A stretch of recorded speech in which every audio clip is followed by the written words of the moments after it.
난징 시내 저녁에 사이렌이 울리자 사람들이 멈춰서 고개를 숙입니다. 거리의 차들은 서서 경적을 울리며 추모에 동참합니다. 중국 정부는 오늘 오전 1937년 중국인 30만 명 이상이 일본군에 희생됐다고 알려진 난징 대학살 국가 추도식을 열었습니다. 历史已经证明，任何企图我军捣乱战后国际秩序、破坏世界和平稳定的行径，都注定要失败。 시진핑 중국 주석이 행사에 불참한 가운데 중국 관영 매체들의 논조는 매우 거칠었습니다. 환구시보는 사설에서 일본에서 군국주의가 다시 고개를 든다고 했고 인민일보 역시 최근 중일 간 군사 갈등을 거론하며 일본이 피해자로 위장한다고 했습니다. 중국 정부도 직접적인 메시지를 냈습니다. 南京大屠杀是日本军国主义犯下的残暴罪行，我们绝不允许日本右翼势力开历史倒车。 인민해방군 동부전군은 일본군 모자를 쓴 해골을 큰 칼로 베는 포스터를 공개하며 군국주의 유령이 돌아왔고 더러운 머리를 잘라야 한다고 적었습니다. 이런 가운데 요미우리 신문은 지난 9일 중국과 러시아 폭격기 4대가 일본 오키나와 섬들 사이를 비행한 이동 경로를 직선으로 연장하면 도쿄나 미 해군 요코스카 기지까지 이어질 수 있다고 전했습니다. 방위성 관계자는 도쿄를 폭격할 수 있다는 것을 과시하려는 의도로 보인다고 주장했습니다. JTBC 윤재영입니다. 중국의 항공모함 랴오닝함의 군사훈련 항로입니다. 이틀 동안 일본 오키나와 주변을 가로질러 에워싸듯 이동했습니다. 전투기와 헬기도 50여 차례나 발진했습니다. 일본 방위성은 즉시 감시 활동에 들어갔고 자위대 전투기를 보내 대응했다고 확인했습니다. 이 과정에서 중국군 함재기가 일본 자위대 전투기를 상대로 2차례에 걸쳐 레이더 조사, 즉 겨냥하는 일이 벌어졌습니다.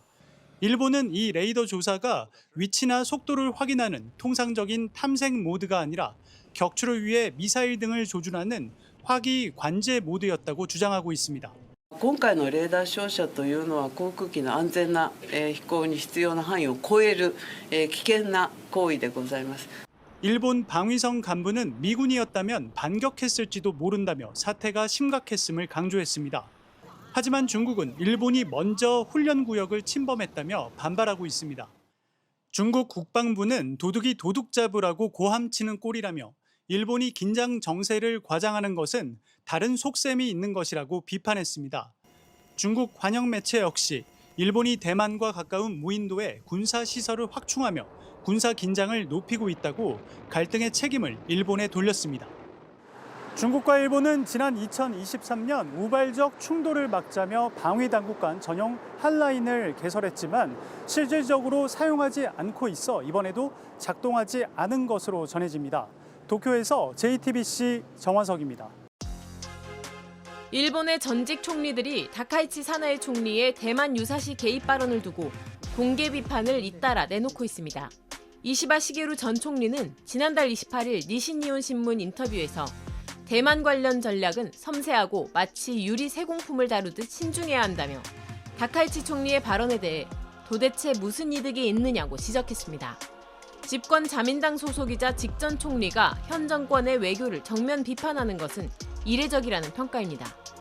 이시바는 도쿄신문 인터뷰에서도 국민은 잘했다고 생각할지 몰라도 그 발언은 위험하다고 지적했고 도쿄에서 열린 강연에서도 역대 정권은 대만은 중국의 일부라는 중국의 입장을 이해하고 존중해왔다고 강조했습니다. 비판은 야권에서도 이어졌습니다. 제1야당 입헌민주당의 하토야마 유키오 전 총리는 SNS에 일본 가수 공연 취소 사례를 언급하며 많은 사람에게 상처를 주고 국익을 해치고 있다며 정부를 강하게 비판했습니다. 한편 중국 대사관이 이시바의 발언을 소개한 게시물을 공유하자 일본 내에서는 여론 분열을 부추긴다는 비난도 나오고 있습니다.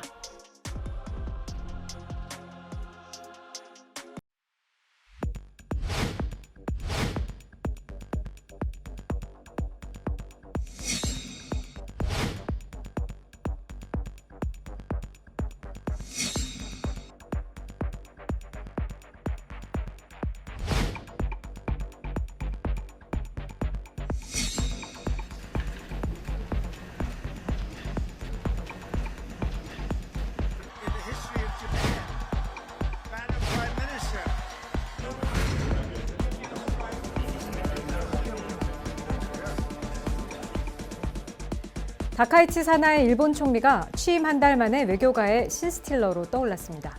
가장 큰 파장을 일으킨 건 대만 유사시 집단적 자위권을 행사할 수 있다고 한 발언이었죠. 중국이 발칵 뒤집히면서 목을 베겠다, 머리 나쁜 정치인 등의 악담을 퍼붓고 사실상 일본 불매에 들어가면서 중일 관계 점점 나빠지고 있습니다.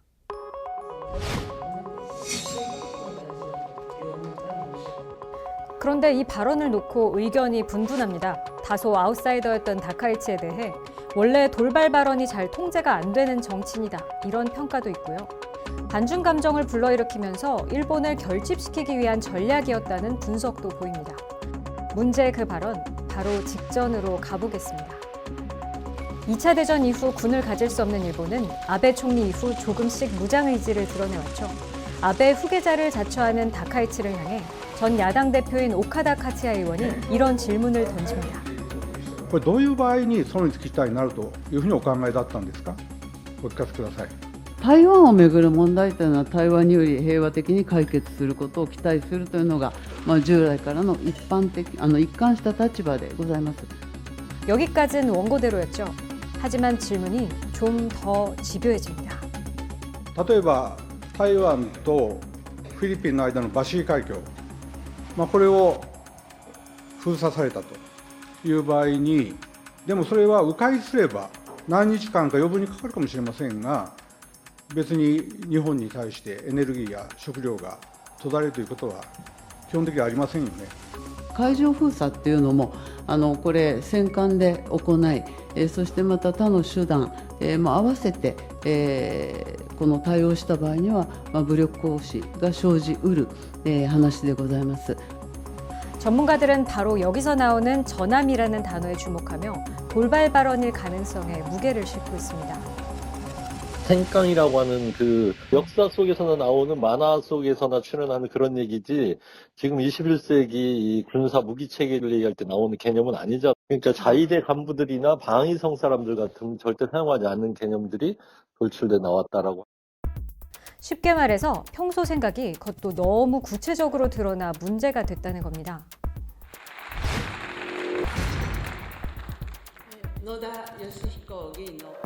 그간 일본 역대 총리들은 애매한 표현으로 외교 갈등과 논란을 피해갔습니다. 바로 전략적 모호성이라는 건데요. 미국조차도 하나의 중국을 인정하면서 대만과의 관계는 이어가고, 그러면서 군사 개입에 대해 명확한 입장을 밝히지 않는 걸 예로 들 수 있습니다. 그래서 이 발언을 다카이치가 꿈꾸는 강한 일본의 모습과 연결짓는 해석이 힘을 얻는 겁니다. 중국을 불편하게 하더라도 미국과의 동맹 관계를 끈끈이 하고, 일본 역시 이번 기회에 재무장을 하겠다는 거죠. 일본을 다시 부흥시키고 싶다라는 느낌이 강하고, 중국하고 북한이 군사적으로 너무 위험하니까 일본의 국방력을 강화해서 이들에 대항해야 된다.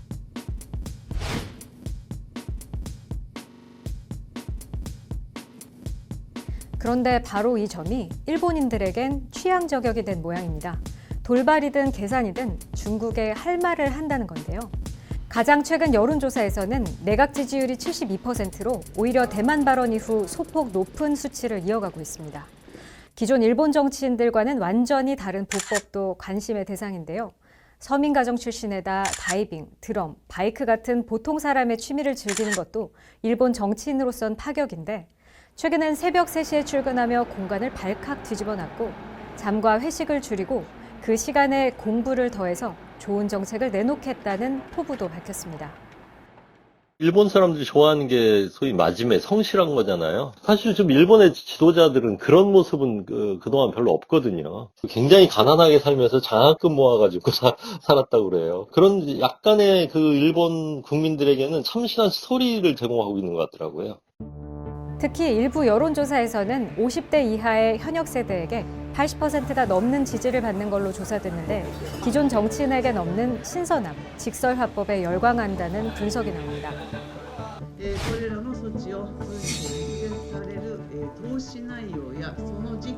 일단 일본은 총리의 발언인 만큼 철회할 수는 없다면서도 수습에 들어갔습니다. 26일 국회에 출석해서는 정부가 모든 상황을 종합해 판단하겠다는 원론적인 답변으로 돌아갔습니다.